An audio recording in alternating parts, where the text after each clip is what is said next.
આજે આપણે રેસ્ટોરન્ટમાં મળે તેવું પ્રોટીન, વિટામિન, મિનરલ્સ અને આયર્નથી ભરપૂર એવું પાલકનું સૂપ બનાવવાના છીએ। તો ચાલો કેવી રીતે બનાવવું એ જોઈ લઈએ।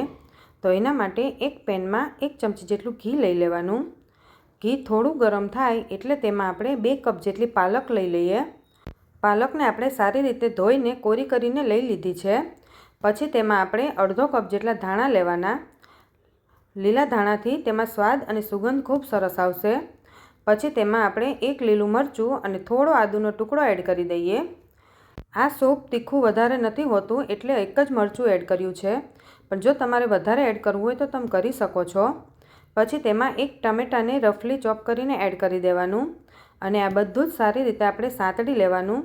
જ્યાં સુધી પાલક અને ટમેટાં એકદમ સોફ્ટ ન થઈ જાય ત્યાં સુધી આપણે તેને સાંતળી લેવાના। આ રીતે સાંતળવાથી તેમાં ઘીની સુગંધ પણ ખૂબ સરસ આવી જશે। હવે તમે જોઈ શકો છો કે 2 થી 3 મિનિટ પછી આપણે પાલક અને ટામેટાં એકદમ સોફ્ટ થઈ ગયા। પછી આપણે તેને થોડા ઠંડા કરી લેવાના અને એક મિક્સર જારમાં એડ કરી દઈએ। પછી તેમાં અત્યારે આપણે થોડું જ પાણી એડ કરીને પીસી લેવાનું છે। પછી આપણે પાછળથી વધારે પાણી એડ કરીશું। પછી આપણે એ જ મિક્સર જારમાં 1 કપ પાણી એડ કરી દીધું અને તેને પણ સારી રીતે ધોઈને આપણે ગળણીથી ગાળી લેવાનું છે। સૂપને ગાળવાથી કોઈ પણ વધારાના જે આ રીતે રેસા રહી ગયા હશે એ પણ નીકળી જશે। હવે આપણું સૂપ ગળાઈ ગયું છે।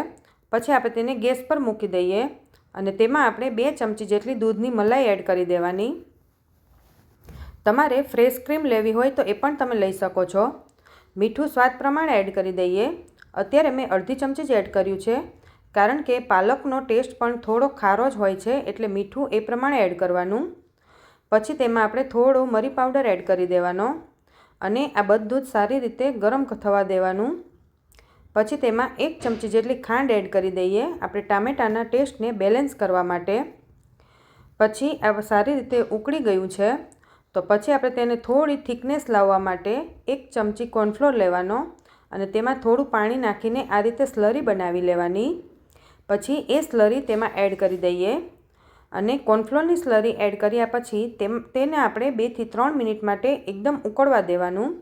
2 થી 3 મિનિટ તમે ઉકાળશો એટલે સૂપ આપણું એકદમ સરસ ઘટ્ટ થઈ જશે। તમે જોઈ શકો છો કે સૂપ આપણું એકદમ સરસ ઘટ્ટ થઈ ગયું છે, તો તેને આપણે બાઉલમાં લઈ લઈએ। આ સૂપ પ્રોટીન, વિટામિન, મિનરલ્સથી ભરપૂર છે અને તેમાં આયર્ન પણ ભરપૂર માત્રામાં છે।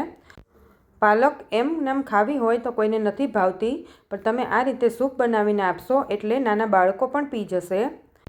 તો આ રીતે હેલ્ધી સૂપ તમે પણ ટ્રાય કરજો અને તમને મારો વિડીયો ગમ્યો હોય તો લાઇક, શેર અને સબસ્ક્રાઈબ જરૂર કરજો।